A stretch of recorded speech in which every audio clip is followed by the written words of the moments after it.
Hi guys! Good morning! Meron nga pala akong isi-share sa inyo guys.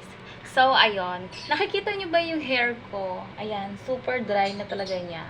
So, ako, nagba-Brazilian Botox po ako kapag may time. So, pag wala akong time at nagmamadali po ako, ano yun? At nagmamadali po ako, ayan. Ang ginagawa ko ay, nakikita nyo ba to? Conditioner po ito. At, ang ilalagay natin ay wait, nauusan ako. So, ayun guys, ito na nga yung pangalawang ilalagay natin yan. Alam ko nakikita nyo na to eh. Yung ibang viewers ko dyan, nakikita nyo na to, ang gagawin ko. So, ang gagawin natin, imimix lang natin tong dalawang to. Yan. Pwedeng isang pirasong conditioner lang kung manipis naman yung hair lalo nyo. Kung nagtataka kayo, ano yung nasa likod ko, yan po ay tools ng aking asawang mekaniko. So, ayan. Yan. Eto, balutin ko muna ito ng plastic. So, ayan guys. Where is the scissors? Yan. Eto guys, ilalahat natin to conditioner. Matagal ko na tong ginagawa sa hair ko eh. Nasa Bicol pa kami. Ano siya, nakakaganda ng hair, nakaka-smooth, nakaka-straight. Yung dry ng hair mo, yan, nawawala siya.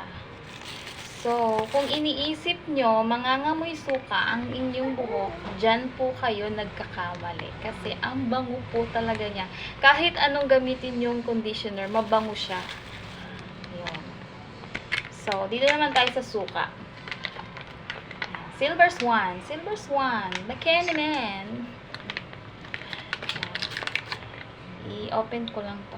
Hindi ko makita yung scissor eh. So, ayan. Yung iba, ini-spoon nila. 3 spoon, ganyan. So, ako susukatin ko na lang kung gaano karami. Ayan. Tansya-tansya lang. Yung buhok ko, tingnan niyo yung buhok ko. Sobrang dry. Nakikita niyo ba guys? Sobrang dry na talaga ito. Mag-a-add pa ako ng isa pang conditioner kasi parang ang unti ng conditioner sa hair ko. Yan. So, may service tayo mamaya. Kakamayin ko na ha. May ano naman ako, may hair, hair brush. Yung pang hair color. Ano? Basta yun. Yan. Ganyan lang. Kung kung parang medyo kayo, dagdagan nyo ng konting, konting suka. Basta ganyan, sundan nyo na lang yung ginagawa ko. Effective to, hindi ito content lang ha. Basta yan. Yan. Tapos, i-ano nyo sa hair nyo. Tanggalin ko muna tong aking salamin. Yan. Tapos, i-ano nyo lang, ganyan lang, oh. I-apply nyo lang sa inyong hair. Tapos, ibababad nyo siya ng 5 to 10 minutes bago kayo maligo. So, ako, ilalagay ko na siya ngayon kasi mamaya may service po ako. Yan. So, kailangan mabango ka bago ka mag-service doy.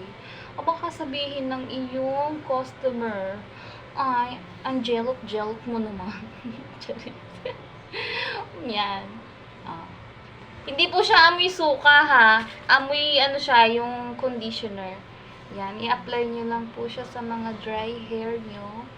At ibababad nyo siya ng 5 to 10 minutes. Nagba-Brazilian, naman ako, Botox. Kaya lang kasi maproseso kasi yung Brazilian eh. Kailangan mo munang i-wash out yung hair mo. Kailangan. Walang conditioner, yan. Tapos, ibo-blower mo. Pagka-blower mo, i-apply mo na yung Brazilian Botox.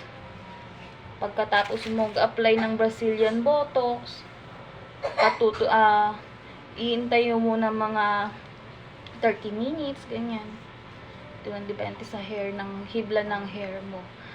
At pagkatapos nun, babanlawan mo, patutuyuin mo na naman, paplansyahin, ayan, may service nga ako. So, ngayon lang talaga ako nagkaroon ng time ng hair.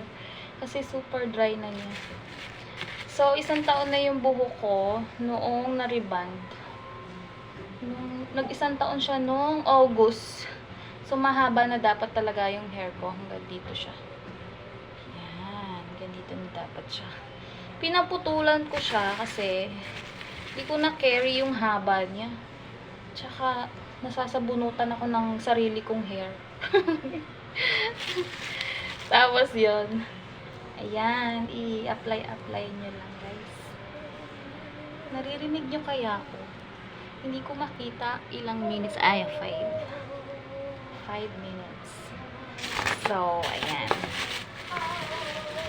Ano to, guys? Pwede nyo siyang gawin sa 1 linggo, twice, o 3 beses. Ganyan. Super effective talaga nito. Eto, nakita ko to sa TikTok din. Nakita ko siya. So, gaya ang mima nyo. Yan. Siyempre, kailangan tiyahin natin yung mga nagtitrend. Diba? Yan. Hindi ka mangangamoy suka kasi gawa ng conditioner. Yan. So, habang naglilinis ako ng bahay, nag-iintay ako ng 5 to 10 minutes bago maligo at aalis na po ako. Pupunta na po ako sa aking service. Bango niya. Pwede nyo din itong plansyahin kung gusto nyo after nyo ma-wash out. Patuyuin nyo po muna siya. Sino sa inyo nakatry na ng ganito? Mag-comment kayo dyan sa baba. Ito kasi ngayon ko lang ulit siya ginawa. Parang last year ko siya yung huling gawa ko sa kanya.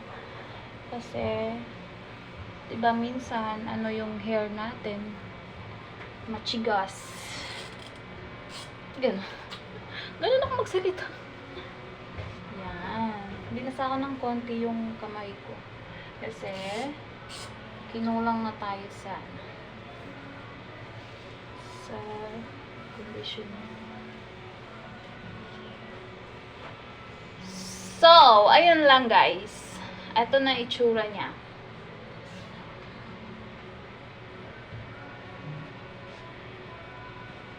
Okay, so intayin nyo na lang ako mamaya pag uwi. Hindi ko pa siya paplansyahin. Pero sure ako na pag uwi ko baka medyo basa-basa pa siya kasi pag naglilinis ako, nagsiservice ako, nakaipit yung hair ko. Ayoko nang may naano sa mukha ko. Ako yung naiirita. Yan. So, ayun lang, guys. Bye! See you later!